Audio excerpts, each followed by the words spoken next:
Sometimes I do job interviews, and when I do, I often start with this. There is one thing that is not in my CV, but it heavily defined who I am as a person. I come from a family of physicists and engineers, and from the very young age I've been surrounded by the atmosphere of scientific curiosity and love towards technology. So it naturally imprinted in how I perceive their reality. I am good at analysis, structure, and I often think systems. So I ended up in tech. I got my first IT job when I was 19, and it was a technical support role. You know, have you tried to restart this thing? Let me remotely connect to your computer, this kind of jazz. And in parallel, I was finishing my bachelor's degree in engineering. I still remember that there were not a lot of girls working with me, and even between us, we were treated differently. If a girl is pretty, everyone would say, "Oh my god, you're so beautiful, why on earth did you decide to go to IT?" Not a single person have ever asked me that. Although, to be honest, this is not the type of attention that you want to receive either way. Basically, 15 years ago, being a woman in IT was rather unusual.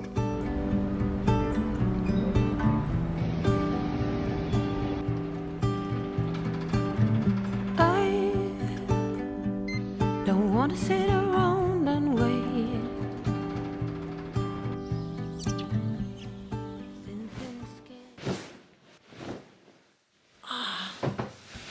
Okay, first, there are still mostly guys around me, and of course it is so much better than it used to be 15 years ago, but I would say if you plan to work in IT and you're a woman, there is a high chance that in most of the companies you will be a minority. So I'm at the office today. I have a full-time job as a senior manager in IT in parallel with the YouTube channel and a freelance work. I would maybe show you around, but it's a little bit tricky, and I respect my company and the privacy of people who work with me, so maybe next time.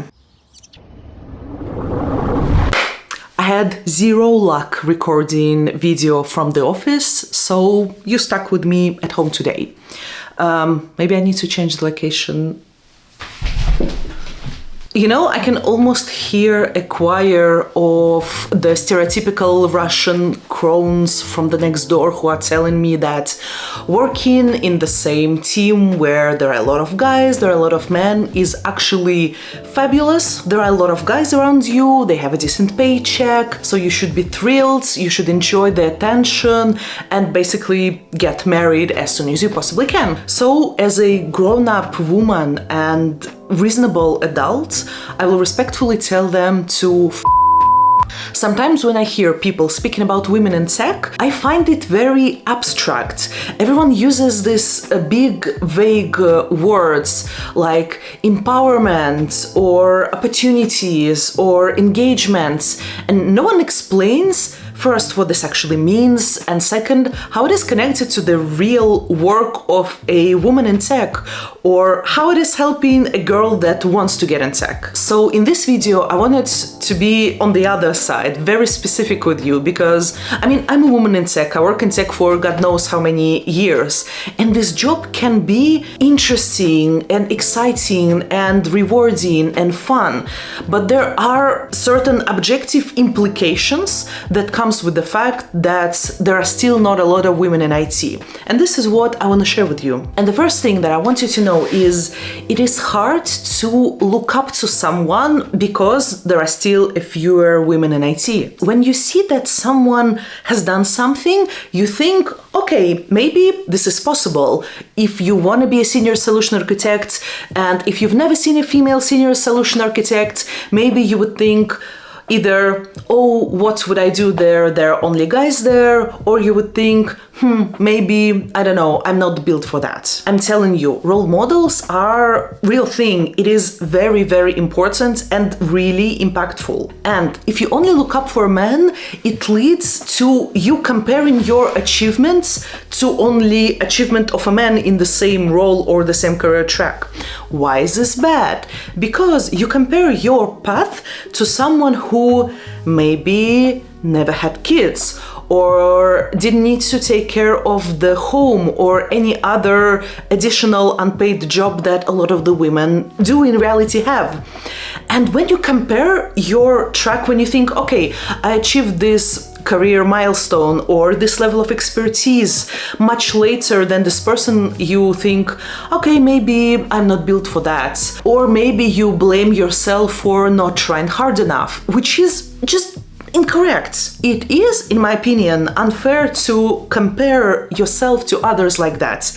And if there are only men in IT around you, you just don't have anyone to compare yourself with. Another one, believe it or not, is microaggressions. Small, subtle, verbal or non-verbal, all these things that makes your life harder. Let me give you a few examples of that. And the first one is, people, when they look at you, they assume that although you are in IT, you are not a hard-skilled technical expert or you're not from a technical role. Or when they find out that you're, for example, a developer, they act very surprised because in their mindset, a default developer is a man. And none of this is nice or a nice experience in any way. By the way, for a long time now, my job is less hard skill heavy and more managerial, so I do get that quite a lot, but a little bit from a different angle. So I often receive the vibe of, oh, let me explain it to you in the simple words that you would understand. Sometimes maybe people will not really hear you on the meetings or pay less attention to your ideas. It is in general easy to question your qualification if in the mind of a person a default IT worker is a man. Like, for example, you're in a meeting where you need to develop a solution and people may not even notice that you didn't voice over any of your ideas during the brainstorm. And trust me, when you work in a team with a lot of guys, especially if the team is not mature enough, they can be so dominant that you don't even have a chance to speak up. I am personally have been in this situation many times, and I sometimes think that maybe I develop a kind of a loud voice as a response to that treatment. It is very important to note that in a good, healthy team cultures, people have a habit of checking if everyone had a chance to speak. And I honestly wish with all my heart that you will have a chance to work with a team like that. Also, if you work in a nice company in Europe, I doubt that you would face something like that. But if you work in an average company in Russia, they may ask you, are you actually up for this project that you're about to enter? Because, yeah, now you are married, you don't have kids, how would you ever combine your family and your work? And finally, there are double standards. And I'm not talking about the standards of the quality of the actual work. You see, for example, I am a rather empathetic person. I care about people who work with me, and it is not a problem. The problem that it is often expected for me to be soft and empathetic, avoid conflicts, and not being assertive. You know, this impression of a soft and nurturing woman, because this is how, in someone's perception, a woman should act like. And even if people don't say it out loud, sometimes you can sense that. So, for example, if you show your rather assertive side, people are acting more surprised than if your male colleague would do the same thing. So I honestly think that even more than getting into a good company, it is incredibly important to get in a good team. Because if an IT or any tech team has a good practices and a healthy working culture, this can be a work of your life. I also think that many girls who never worked in tech maybe have heard about different communities that support women in IT. They can be big or small, and they organize meetups and lectures and basically try to come up with different ways to support girls and women who work in IT with the challenges that I just explained. Now, this may be a hot take, and I'm only speaking about my experience, but I never actually got a lot of practical help from initiatives like that. Don't get me wrong, they're doing a lot of important things.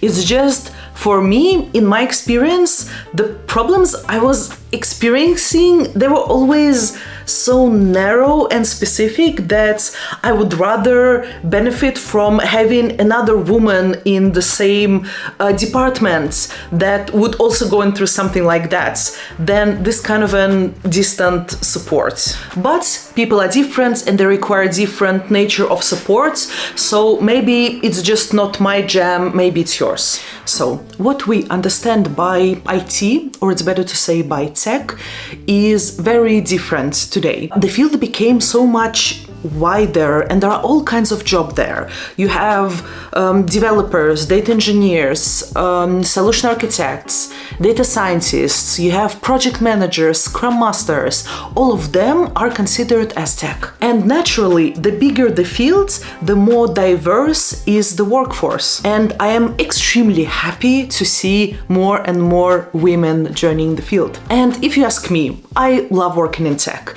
Even considering that I had a small love affair with HR, I got back in tech in the end. I even started this channel with the idea in mind that, okay, maybe it will be one more woman in tech that is more visible to others. And this is always great.